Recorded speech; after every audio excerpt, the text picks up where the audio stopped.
ये कहानी लव और कुश के जन्म लेने के साथ ही स्टार्ट होती। सीता माता उस समय वाल्मीकि आश्रम में रहती थी और लव और कुश का वहीं जन्म हुआ था। वाल्मीकि ऋषि ने उनके सभी जातकर्म संस्कार अर्थात बर्थ के बाद जितने भी धार्मिक अनुष्ठान होते हैं वो सारे कुश और कुश के अग्रभाग यानी आगे के जो छोटे टुकड़े हैं उनके साथ किए थे। उन टुकड़ों को लव कहते थे। तो इसी कारण से उन दोनों बच्चों का नाम भी लव और कुश रख दिया। ये दोनों ट्विंस थे। वाल्मीकि ऋषि के आश्रम में ही इनकी सारी पढ़ाई जिसमें वेद आदि की सारी शिक्षा थी और शस्त्रों की सारी शिक्षा इन्होंने वहीं पे प्राप्त की। दोनों ही बालक बहुत ही ज्यादा चतुर थे और बहुत ही जल्दी सारी चीजें सीखते थे। धनुर्विद्या में ये बहुत ही ज्यादा प्रवीण हो गए। धनुर्विद्या मतलब आर्चरी, और बहुत सारे शस्त्र इन्होंने ऐसे भी प्राप्त किए जो बहुत बड़े महारथी थे उनके लिए भी बहुत मुश्किल थे। तो बात उस समय की है जब राजा श्रीराम ने ब्रह्महत्या के डर से अश्वमेध यज्ञ करने की बारे में विचार किया। डर ना कहें, उसको समाज में ब्रह्महत्या का निवारण करना आवश्यक था, इसलिए राम ने अगस्त्य ऋषि के कहने पे अश्वमेध यज्ञ करना आरंभ किया। सीता तो थी नहीं उनके पास, तो सीता की एक स्वर्ण की मूर्ति बना के श्री राम के साथ में बिठाई गई।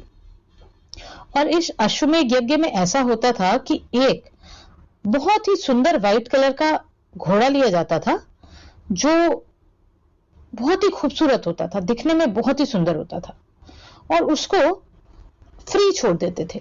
वो जहां भी जाना चाहता था अपनी मर्जी से उसको वहां जाने दिया जाता था।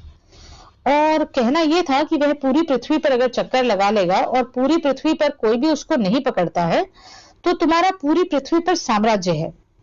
उस घोड़े के माथे पर एक लेटर बांध दिया जाता था जो मेटल पे प्रिंटेड होता था, जिसपे लिखा जाता था कि यह घोड़ा इन राजा ने अश्वमेध यज्ञ कर रहे हैं और इन्होंने छोड़ा है, और जो भी क्षत्रिय अपने आप को इन राजा से महान समझते हैं वो इस घोड़े को पकड़ लें, और अगर आप नहीं पकड़ते हैं तो आप मान लिया जाएगा कि आप उनकी अधीनता स्वीकार करते हैं।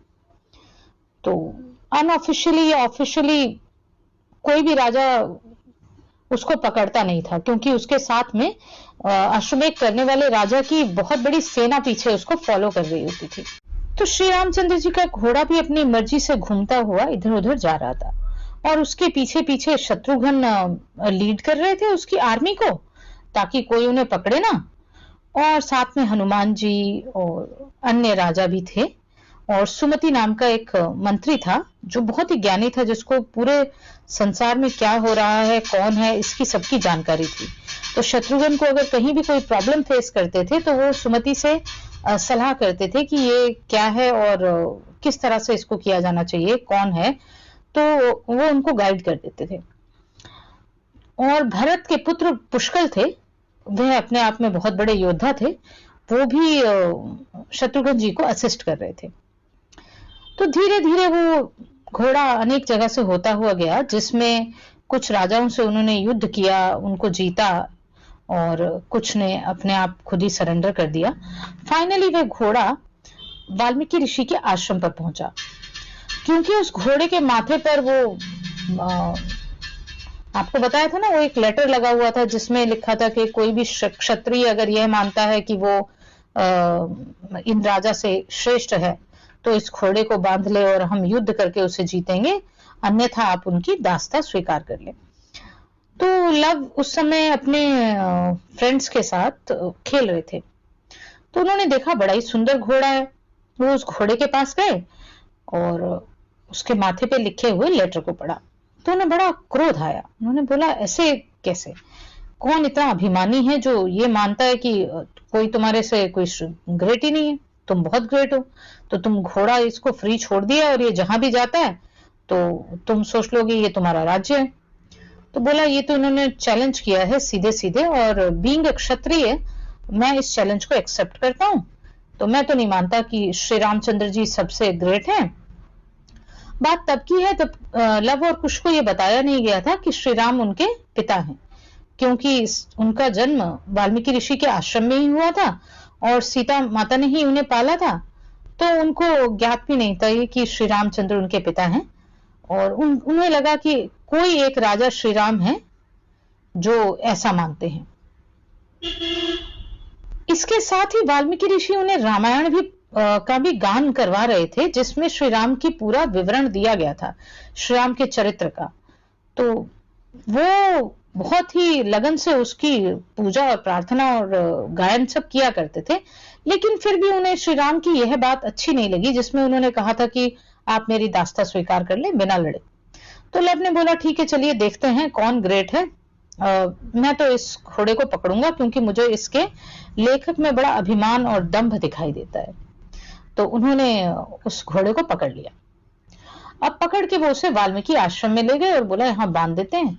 बहुत से ब्राह्मण पुत्र जो थे, जो लव के फ्रेंड थे, उन्होंने सलाह दी कि देखो इसके साथ में बहुत बड़ी सेना है और तुम इसे पकड़ो मत, क्योंकि अगर तुम इसे पकड़ लोगे तो तुम्हें लड़ाई करनी पड़ेगी और राजा की सेना है तो उसमें अच्छे अच्छे ही लड़ने वाले होंगे, कोई ऐसे छोटे मोटे तो होंगे नहीं, और तुम तो अभी छोटे हो और बेकार में लड़ाई फड़ाई करने से फायदा क्या है। तो लक्ष्मण ने लव ने कहा कि तुम हो ब्राह्मण पुत्र, तुम्हें सिर्फ खाने के अलावा कुछ समझ में नहीं आता है। तुम्हारा बस एक ही चीज है कि तुम्हें कोई खाना वाना खिला दे, खीर वीर खिला दे, और तुम तो हो जाते हो खुश। और ये तुम्हें नहीं पता कि क्षत्रियों के अंदर क्या एक चीज होती है जिसको वो बोलते हैं कि हम अपनी सेल्फ रिस्पेक्ट के लिए बहुत कुछ कर सकते हैं। तो हम तो अगर युद्ध के लिए हमें कोई ललकारता है तो हमारा ये क्षत्रियों का ये फर्ज बनता है कि उसको लड़ना ही पड़ेगा, कि उसके लिए ये बहुत इंपॉर्टेंट हो जाता है कि अगर कोई ललकारे तो उसे लड़ना है, चाहे वो किसी से भी लड़ना क्यों ना। तो युद्ध में जीतना हारना एक सेकेंडरी मैटर है, बट हम लोगों का ये फर्ज बनता है कि हमें किसी भी ललकार पर लड़ना बहुत जरूरी होता है। पर तुम नहीं समझ पाओगे, तुम ठहरे ब्राह्मण पुत्र, तुम पूजा वजा करते हो और बस तुम्हारा तो सारा टाइम उसी में निकलता है, तुम्हारे अंदर ये तुम्हारे ब्लड में ये नहीं है। और वो सत्य भी था, ब्राह्मण पूजा पाठ करते थे, ब्राह्मण अपने आप में बहुत सक्षम हुआ करते थे। ऐसा नहीं है कि हम इसमें किसी भी धर्म और जाति को ऊपर या नीचे बता रहे हैं, बट ये कुछ चीजें हैं जो पुराने समय से बताई जाती हैं कि कुछ चीजों के कुछ जातियों के ब्लड में कुछ पर्टिकुलर चीजें होती हैं जिसके लिए उन्हें एफर्ट नहीं करना पड़ता। तो ब्राह्मणों के ब्लड में पढ़ाई लिखाई थी, तो उन्होंने बोला कि तुम इसीलिए ये करते हो, और हमारे ब्लड में है कि हम लोग फाइट करते हैं बीइंग क्षत्रिय। बोला ठीक है, तो हमें तो ये लड़ना है, तुम ऐसा है तुम जाओ और मैं अकेला ही संभाल लूंगा इसको। तो ब्राह्मण शस्त्र विद्या में इतने माहिर नहीं होते हैं, उन्होंने यह सीखा भी नहीं था, क्योंकि उनका ध्यान उस समय शास्त्रों को पढ़ने में था, शस्त्र विद्या में था नहीं। तो वो लोग वेट करके देखते रहे कि अच्छा क्या होता है। तो लड़ाई आरंभ हुई। लव बहुत ही कुशल थे लड़ाई में। लड़ाई नहीं कहेंगे, युद्ध कहेंगे, लड़ाई बहुत छोटा शब्द हो जाता है। युद्ध में बहुत ही कुशल थे लव। तो उनकी तरफ से उन्होंने पहले सबसे अपने जो सेनापति थे उनको भेजा। उन्होंने बोला छोटा सा बालक है, इससे क्या लड़ना, बड़े लोग क्या भेजने इसके लिए, ये तो ऐसे ही पकड़ लिया होगा इसने, तो इससे छुड़वाने के लिए तो हमारा सेनापति इज सफिशिएंट, तो इसी को भेजा जाए। तो सेनापति ने भी उनसे जाके बहुत प्यार से बोला कि बेटा तुमने पकड़ तो लिया है, ऐसा है छोड़ दो इसको, हम भूल जाएंगे सब बातें कि तुमने पकड़ा था, छोड़ दो, हम ले जाते हैं, तुम क्यों खामखा में इस प्रॉब्लम में बैठ रहे हो। जी तो जनरली राजा महाराजाओं के लिए होता है कि कोई राजा अपना सारा साम्राज्य नहीं देना चाहता है, या कोई राजा अधीनता नहीं स्वीकार कर रहा है। वैसे तो साम्राज्य किसी का लिया नहीं था राम ने, उनके ही जो आगे पुत्र पौत्र आदि थे उन्हीं को दे दिया था। तो बोला कि ये तो उनके लिए है जो अधीनता नहीं स्वीकार करता, तुम्हारे तो लिए तो है ही नहीं, तुम तो उन्हें पता भी नहीं था कि एक क्षत्रिय है। उन्होंने बोला कि वाल्मीकि के आश्रम में तो सारे ब्राह्मण ही रहते हैं, क्षत्रिय तो है ही नहीं, तो उन्हीं वही होंगे। बट उन्होंने पूछा फिर भी कि तुम अपना परिचय दो, क्योंकि मैं तुमसे युद्ध करने वाला हूं, तुम अपना परिचय दो। तो लव ने बोला नाम कुल वगैरह सब बेकार की बातें होती है, मेरा नाम और कुल थोड़ी मेरे साथ मेरे जगह पर आके युद्ध कर रहा है, मैं लव हूं और मैं लव ही तुम्हारे लिए सफिशिएंट हूं। तो अब हम बातें नहीं करते हैं, हम युद्ध करते हैं। तो युद्ध में युद्ध आरंभ हुआ। दोनों तरफ से शस्त्र, बाण, आयुध, अनेकों प्रकार की चीजें हैं। इनफैक्ट मैं भी बहुत दंग रह गई थी, जितने उन्होंने नाम लिए वो सब अलग अलग तरह के अस्त्र और शस्त्र थे। तो कुछ के बारे में तो मुझे भी आइडिया नहीं है, इनफैक्ट मैं भी इसके बाद रिसर्च करूंगी कि क्या क्या डिफरेंट डिफरेंट थे। बट हाँ, कुछ मेजर जनरली जो मैंने देखे वो ऐसे कुछ होते थे कि जब उन्होंने आग्नेय अस्त्र का प्रयोग किया तो सामने वाला वरुण अस्त्र यूज करते हैं। वरुणास्त्र इज पानी वाला, वरुण देव का अर्थात जल वाला। और जब आप अग्नि का प्रयोग करते हो, अग्नि अस्त्र मतलब जब बाण के थ्रू अग्नि की वर्षा करते हो, तो ओपोनेंट पानी की वर्षा करके उस अग्नि को बुझा देता है। ऐसे ही जब आप बहुत पत्थर वत्थर किसी चीज की वर्षा करते हो तो वायु के थ्रू उसको या बाणों के थ्रू उसको तोड़ दिया जाता है। तो ऐसे काउंटर अस्त्र बहुत सारे थे जिनको प्रयोग करके उन दोनों में आपस में काफी घमासान युद्ध हुआ। फाइनली लव ने उनको, जो सेनापति थे, उनको पहले हाथ काटे और उसके बाद उनका शीश काट के उनको मृत्यु के घाट उतार दिया। तो ये खबर शत्रुघ्न जी के पास पहुंची। वहां पहुंचकर शत्रुघ्न ने जब ये देखा और उन्होंने सुना कि अच्छा, मेरे तो इतने महान सेनापति का वध हो गया, तब उनको लगा कि ये कोई बालक साधारण बालक नहीं है, ये कोई इसने शस्त्र विद्या तो इसे बहुत अच्छे से आती है, जो इन्होंने हमारे सेनापति को मार दिया। तो उन्होंने सुमति से पूछा कि हमें क्या करना चाहिए। तो सुमति ने कहा कि वाल्मीकि का आश्रम है, रहते तो वहां पर ब्राह्मण ही होंगे, फिर भी अगर कोई इतना शक्तिशाली ब्राह्मण भी है या ब्राह्मण कुमार भी है तो हमें अब अपने शक्तिशाली लोगों को भेजना चाहिए। अब हम छोटे मोटे लोगों को मरने के लिए नहीं भेज सकते। पुराने टाइम से ये एक नियम रहा है कि कोई भी अपनी सेना को मरने के लिए नहीं भेजता था। लोग कोशिश करते थे कि द्वंद्व युद्ध में ही जीत या हार हो जाए।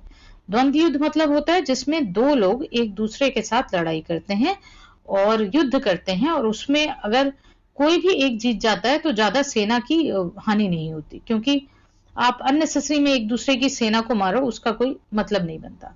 और ऐसे 8-10 लोग मिलके एक आदमी को भी नहीं मारते थे। अगर किसी एक की लड़ाई किसी दूसरे के साथ हो रही होती थी तो ऐसा नहीं होता था कि पीछे से जाके तीसरा आदमी उसको मार देगा। तो इसी प्रकार से लव के साथ फिर हनुमान जी गए लड़ने के लिए। अब हनुमान जी उनसे लड़ने के लिए गए, फिर अस्त्र और शस्त्र प्रयोगी हनुमान जी तो कभी पेड़ उठा के मार रहे थे, कभी पत्थर उठा के मार रहे थे, और लव अपने बाणों के थ्रू उन सबको काट के अलग कर दे रहे थे।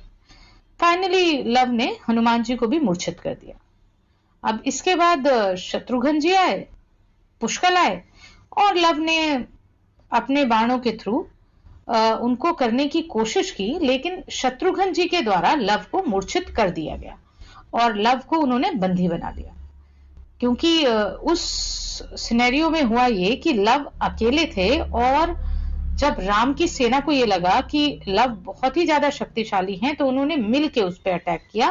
वो द्वंद्व युद्ध में इन्वॉल्व नहीं हुए, उन्होंने चारों तरफ से घेर के लव को मारने की कोशिश की। तो लव को उस समय बड़ा दुख हुआ, उन्हें लगा कि अगर मेरा भाई कुश भी यहाँ होता तो मैं इस तरह से इन लोगों के बीच में फंसता नहीं, क्योंकि ये सब लोग अब मुझे मिलके मार रहे हैं। तो खैर, जब तक वो ऐसा सोचते उनको मूर्छित कर दिया गया था। तो उधर जो ब्राह्मण सारे उसके फ्रेंड थे वो भागे भागे सीता के पास गए। उन्होंने बोला कि ऐसे ऐसे एक लड़ाई हो गई और उन्होंने किसी का घोड़ा पकड़ लिया और आपके पुत्र को बंदी बना लिया है और वो मूर्छित है।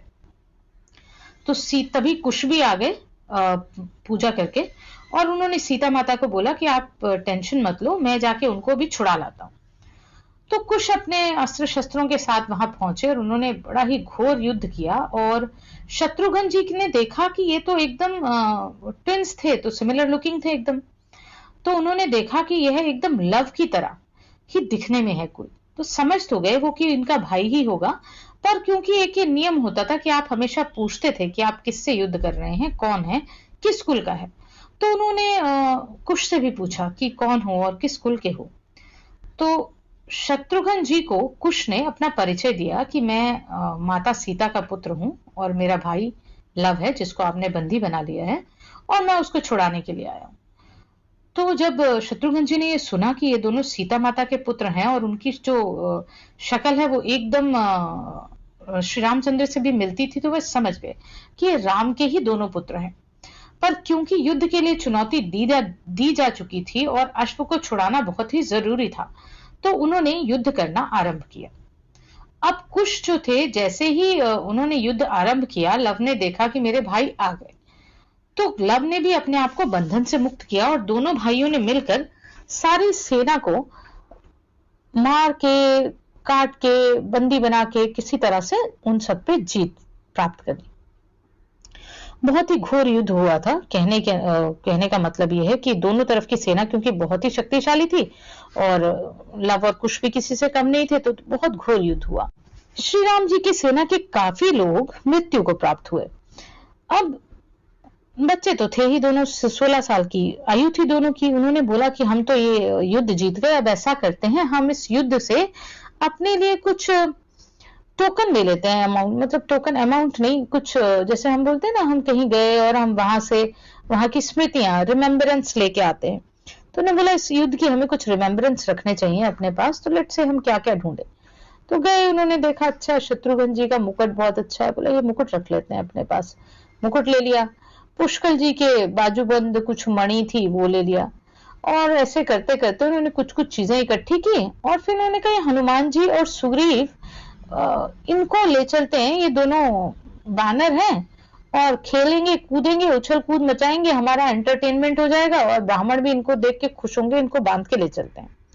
तो उन्होंने दोनों को बांधा और अपने साथ आश्रम में ले गए।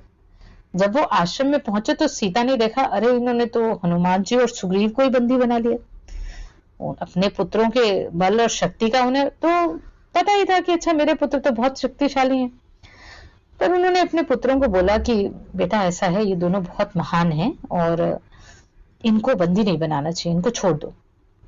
और अब मुझे बताओ कि वो किसका अश्व था। तो उन्होंने बताया कि ऐसे ऐसे कोई श्री राम थे, उन्होंने अपने अश्व के ऊपर ऐसे लिखा था कि क्षत्रिय है तो मेरे अश्व को पकड़ के दिखाए, अश्व मतलब घोड़ा, मेरे घोड़े को पकड़ के दिखाए, अन्यथा मेरी दास्ता स्वीकार कर ले। तो हम तो किसी के अंडर तो हम आते नहीं है, तो हमने ऐसे उनको पकड़ लिया। तो सीता ने उनको बोला बेटा श्री राम तुम्हारे पिता हैं और अगर उन्होंने अश्वमेध करने, यज्ञ करने के बारे में ये अश्व छोड़ा है तो तुम्हें उनके कार्य में बाधा नहीं बनना चाहिए। तो उनको छोड़ो और हनुमान जी और सुग्रीव को भी छोड़ो। और सीता जी ने प्रार्थना की कि मैं अगर सच्ची हूं तो आप उनकी जितनी भी सेना है, हे प्रभु आप उनकी सारी सेना को पुनः जीवित कर दें। सीता माता क्योंकि अपने आप में बहुत ही सत्य धारण किए हुए थी, उनके ऐसा कहते ही पूरी सेना वापस जीवित हो गई।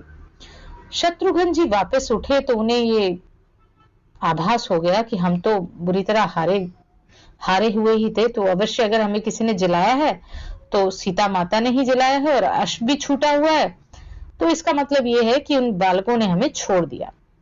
पर अब हम यहाँ पर खड़े होके इस बारे में कुछ विचार करें तो इससे बेहतर है कि हम फटाफट शीघ्रता से श्री राम जी के पास जाएं और अश्वमेध यज्ञ को संपन्न करें। तो वो फटाफट उनके यहाँ से निकले और श्री राम जी की अयोध्या नगरी में पहुंचे, जहां पर जाके उन्होंने अश्व को श्री राम जी को समर्पित किया और सारा हाल श्री राम जी को सुना दिया। अब श्री राम जी ऐसे तो अंतर्यामी थे, उनको सब ज्ञात ही था, पर वाल्मीकि जी से उन्होंने फिर भी सभी लोगों के लिए प्रश्न किया कि ये दोनों बालक कौन है। वाल्मीकि जी ने उन्हें बताया कि जब आपने सीता माता को त्यागा था तो मैंने उनको अपने आश्रम में जगह दी थी, इस कारण से वह मेरे आश्रम में ही रहती हैं और ये दोनों बालक आप ही के बालक हैं। तो श्री राम जी ने लक्ष्मण को भेजा सीता माता और लव कुश को लाने के लिए। लक्ष्मण जी अपना बड़ा सा रथ लेके गए और सीता माता और लव कुश को अपने साथ बार बार प्रार्थना करने के बाद ले आए। कहानी यही संपन्न होती है।